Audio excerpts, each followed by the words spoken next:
1757 ईस्वी का प्लासी का युद्ध हुआ और 1764 ईस्वी में बक्सर का युद्ध हुआ। दोनों युद्ध अंग्रेजों द्वारा जीतने के बाद बंगाल पर ब्रिटिश कंपनी ने शासन का शिकंजा कस दिया। मतलब 1757 ईस्वी का प्लासी का युद्ध उन्होंने जीत लिया और 1764 ईस्वी का बक्सर का युद्ध उन्होंने जीत लिया। दोनों युद्ध जीतने के बाद भारतीय कमजोर हो गए तो उन्होंने बंगाल पर ब्रिटिश ईस्ट इंडिया कंपनी का शिकंजा कर दिया। और 1773 जब बंगाल पर ब्रिटिश का शासन हो गया तो उन्होंने 1773 ईस्वी का एक रेगुलेटिंग एक्ट लेकर आया। इस एक्ट में भारत इस एक्ट की में क्या था कि भारत में ईस्ट इंडिया कंपनी के कार्य और नियंत्रण कार्य को नियमित और नियंत्रित करने की दिशा, मतलब इस एक्ट में बताया गया था कि भारत में वो जो कंपनी का नियम होगा उसका कंट्रोल होगा, कैसे होगा, सब इसके बारे में बताया गया। इसके द्वारा पहली बार कंपनी में प्रशासन और राजनीतिक कार्यों की मान्यता मिली। मतलब 1773 ईस्वी से पहले कोई भी कंपनी का प्रशासन और नियंत्रण के कार्य की मान्यता नहीं मिलती थी और इस एक्ट में प्रशासनिक और राजनीतिक कार्यों की मान्यता मिली। इसके द्वारा केंद्रीय प्रशासन की नींव रखी गई, मतलब केंद्र के शासन प्रशासन की नींव रखी गई।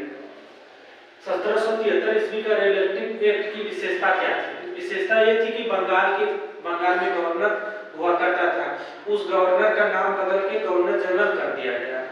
मतलब बंगाल में कोई गवर्नर, जैसे गवर्नर का पोस्ट हुआ करता था तो उस गवर्नर के पोस्ट का नाम बदलकर गवर्नर जनरल कर दिया गया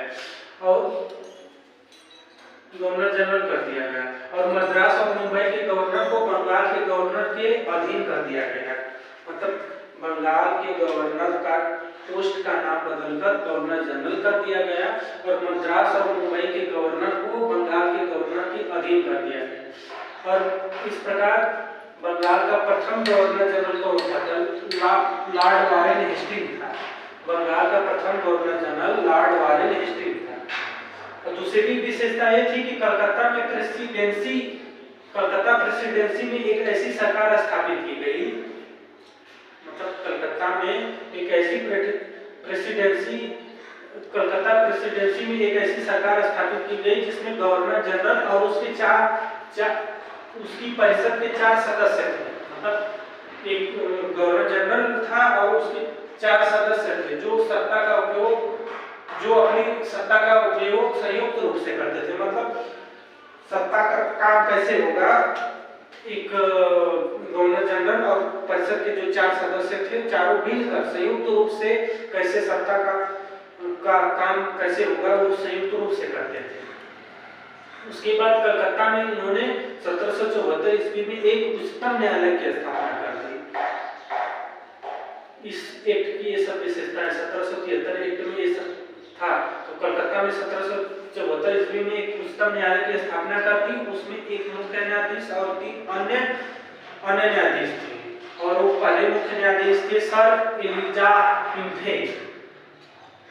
कलकत्ता उच्चतम न्यायालय के पहले मुख्य न्यायाधीश सर एलिजाह इम्फे थे और 3 अन्य न्यायाधीश चैम्बर्स, फिलिमिस्टर और हाइडा।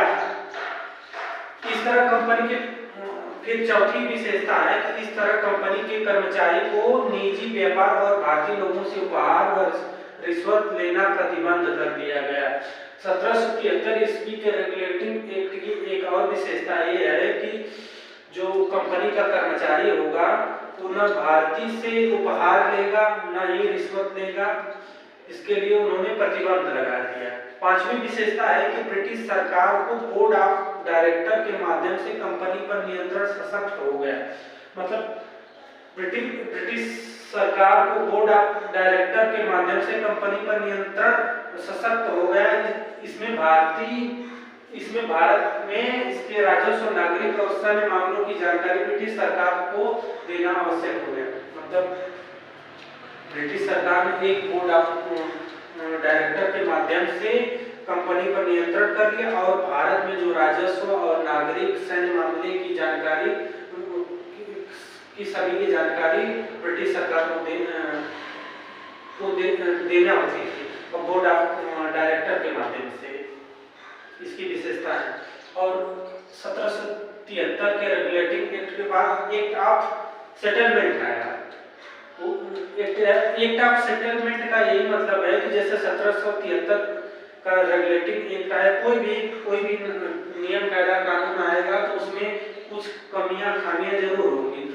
उसी कमियों को, रेगुलेटिंग एक्ट की कमियों को दूर करने के लिए एक्ट ऑफ सेटलमेंट आया 1781 ईस्वी में। उसके बाद पिट्स इंडिया एक्ट 1784 ईस्वी में आया। इसके द्वारा दोहरे प्रशासन का आरंभ हुआ, मतलब इसमें दोहरा प्रशासन था।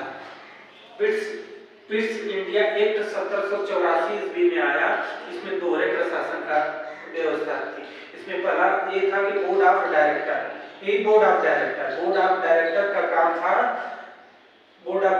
का काम था व्यापारिक मामलों के लिए, और दूसरा ये था बोर्ड ऑफ कंट्रोलर राजनीतिक मामलों के लिए। ये बोर्ड ऑफ डायरेक्टर, पहला तो बोर्ड ऑफ डायरेक्टर पहले से था, दूसरे को बोर्ड ऑफ कंट्रोलर कर दिया गया जो राजनीतिक मामलों के लिए।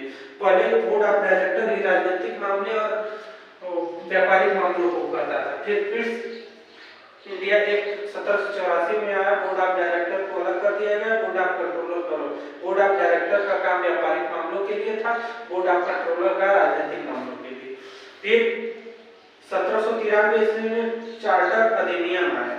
चार्टर अधिनियम का काम था कि इसके द्वारा, चार्टर अधिनियम ये था कि इसके द्वारा नियंत्रण बोर्ड के सदस्य तथा कर्मचारियों के वेतन आदि को भारतीय राजस्व में व्यवस्था की गई। मतलब 1793 ईस्वी के चार्टर अधिनियम में ये था कि नियंत्रण बोर्ड का जो सदस्य होगा, इनका बोर्ड, ये दोनों बोर्ड के सदस्य जो होंगे और कर्मचारी जो होंगे, उनके वेतन